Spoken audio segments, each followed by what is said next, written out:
The backyard at Graceland was where Elvis and his family and friends relaxed and played.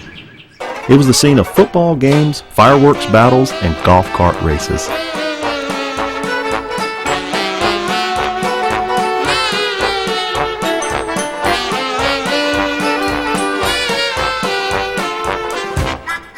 At the far end of the lawn is the carport, where Elvis kept his many cars, motorcycles, and motorized toys. Today, you can see a wonderful collection of them in the Elvis Presley Automobile Museum, across the street in the Graceland Plaza. The Automobile Museum is a nostalgic trip along a winding highway filled with cars and vehicles Elvis owned and enjoyed.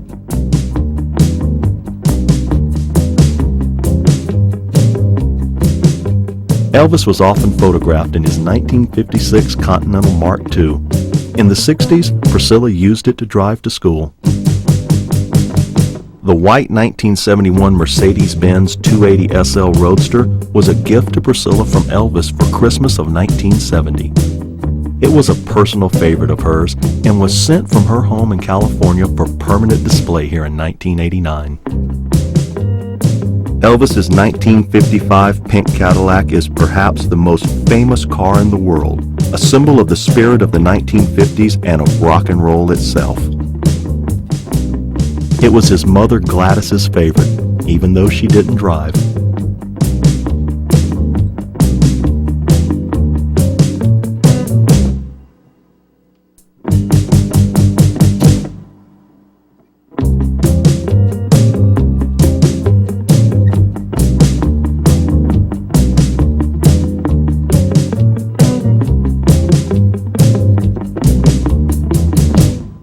Elvis drove this 1973 Stutz Blackhawk during the last years of his life.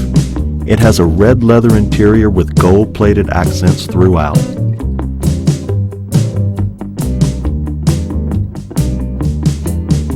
The last time he drove through the gates of Graceland, he was behind the wheel of this car.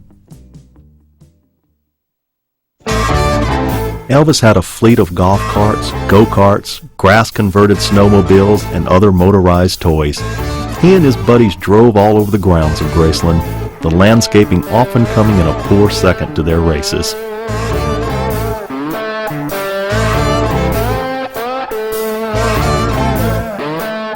Elvis idolized James Dean and Marlon Brando, both of whom popularized motorcycles in a rebel style. Elvis loved motorcycles and owned many of them through the years.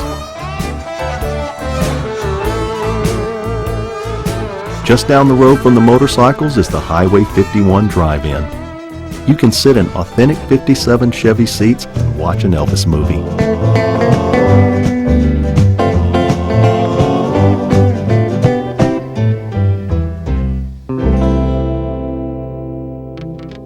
According to legend, Elvis was snubbed by a salesman when looking at this 56 Cadillac convertible. Leaving in a huff, he encountered an elderly man washing cars out on the lot. Returning to the showroom with the old man, Elvis asked for the manager. He announced that he would purchase the car, and the sales commission was to go to his new friend from the lot. Elvis gave Lisa Marie this Harley-Davidson golf cart for Christmas in 1976, their last together. She loved to ride around Graceland with her friends. Next to the carport is the original household business office. Whoever came on the grounds to fix, build, or deliver something checked in here first. Elvis's father Vernon and the secretaries handled all the household and personal bills. In contrast to his son's carefree spending, this Spartan office reflects Vernon's reputation for being tight with a dollar. This is also where much of Elvis's fan mail was delivered. Throughout his career, Elvis's fans sent him special gifts and mementos from around the world, and he kept most of them. This wall in the trophy room, dedicated to his fans, displays a small selection of them. Some even sent portraits. The large life-size painting in gold and white was commissioned by Elvis himself from celebrated artist Ralph Wolf Cowan. After Elvis was discharged from the Army, he arrived in Memphis by train.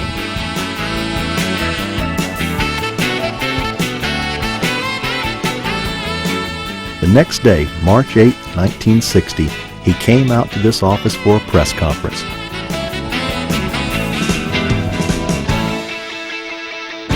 He sat at his father's desk. Ready to go? Ready when you are. I'm always ready. Now that you are back, as you look back on your 2 years in the service, what was the most important thing that happened to you during your 2 years, whether it was overseas or here in the States? Well, there were a number of things that happened. I had quite a few interesting experiences. Slept out in the snow. HC rations, you know, all the regular thing. But I suppose the biggest thing of all is the fact that I did make it. I made it just like everybody. I mean, I tried to play it straight, you know, like everybody else. And I made a lot of friends that I never would have made otherwise. And all in all, it's been a pretty good experience, you know. How about any romance? Did you leave any heart, shall we say, in Germany? Not any special one. There was a little girl that I was seeing quite often over there. That her father was in the Air Force, and actually they only got over there about 2 months before I left. I was seeing her, and she was at the airport when I left, and there were some pictures made of her, but it was no big romance. I mean, the stories came out. The girl he left behind, and, and all that. It wasn't like that. I mean, I had to be careful when I answer a question. You said that at the train that you wanted to get back to what you were doing, and of course that is singing and entertaining.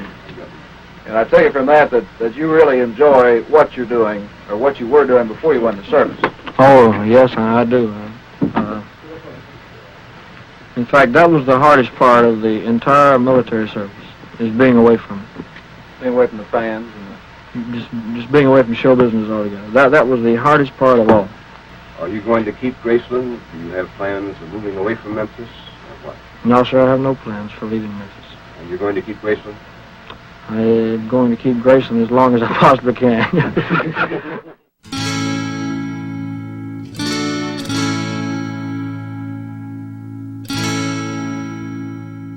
We go next through a storage area. There was a short time in the 1960s that Elvis converted it into a makeshift firing range. Target shooting was another of Elvis's many hobbies. Elvis's interest in collecting badges and guns was well known. An exhibit of part of his collection is displayed in the trophy room. Leaving the storage room, we'll walk over by the pasture. Elvis gave Priscilla a horse as a surprise for her birthday in 1966. Before long, in typical Elvis fashion, he bought horses for himself, all his buddies, and their wives. Elvis enjoyed riding a classy Tennessee walker he called Bear. But his favorite was Rising Sun, a golden Palomino. Elvis would ride down to the front gates, sometimes dressed up in Western gear, to sign autographs and visit with his fans. The connection Elvis shared with his audience was his greatest love affair, and in spirit it continues undiminished to this day. The Palomino now at Graceland is a distant relative of Rising Sun. He was brought here by the Graceland staff, who believed there should always be a golden Palomino in the Graceland pasture.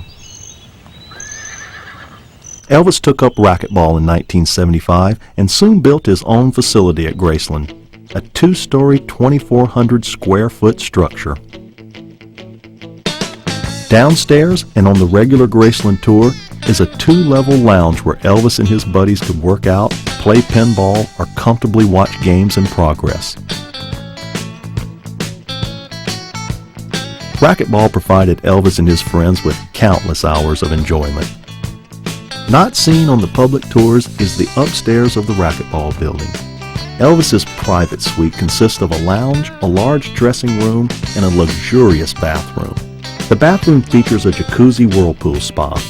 There is also a steam shower with 5 gold-plated shower heads.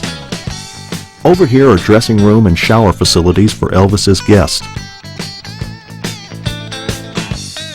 When Elvis bought Graceland in 1957, he thought one of the first things the house needed was a swimming pool and a patio on the south side of the house.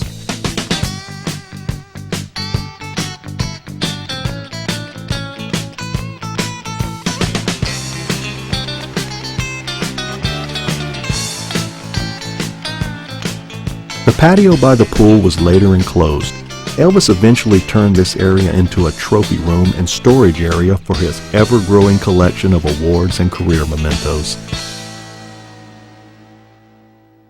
It's now a museum celebrating Elvis's life and career. Elvis Aaron Presley was born on January 8, 1935 in Tupelo, Mississippi. His twin brother Jesse Guerin was stillborn. Elvis grew up as an only child, the center of his parents' lives. Music was a passion for him from early childhood. Shortly before Elvis turned 14, the Presleys moved to Memphis, Tennessee, and Elvis graduated from Humes High School. In 1953, he paid $4 to make a demo record at the Memphis Recording Service, home of the Sun Records label. A year later, Sun Records owner Sam Phillips, recognizing Elvis's unique sound, opened the first real door of opportunity for him. Elvis, along with bass player Bill Black and lead guitarist Scotty Moore, recorded That's All Right. It was Elvis's first Sun single and his first hit. In the fall of 1955, Elvis signed with a new manager, Colonel Tom Parker, and his recording contract was purchased by RCA. Elvis's genius as an artist was well matched to Parker's genius as a promoter. Their collaboration would make history. His first RCA single, Heartbreak Hotel, and his first album went to #1 on the pop charts and became Elvis's first million-selling records. Don't Be Cruel and its flip side, Hound Dog, sold so many records so quickly that Elvis was presented 5 gold records at once. It's said that Elvis and the Colonel were the first to exploit the real power of the still new medium of television.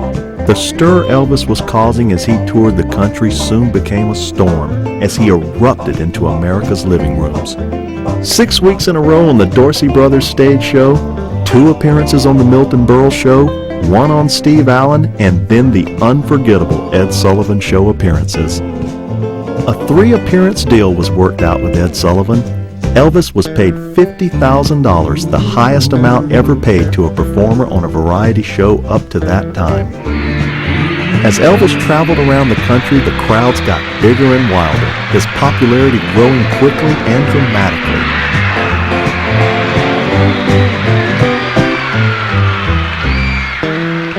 Elvis returned to Tupelo in '56, a hometown hero in a big concert event.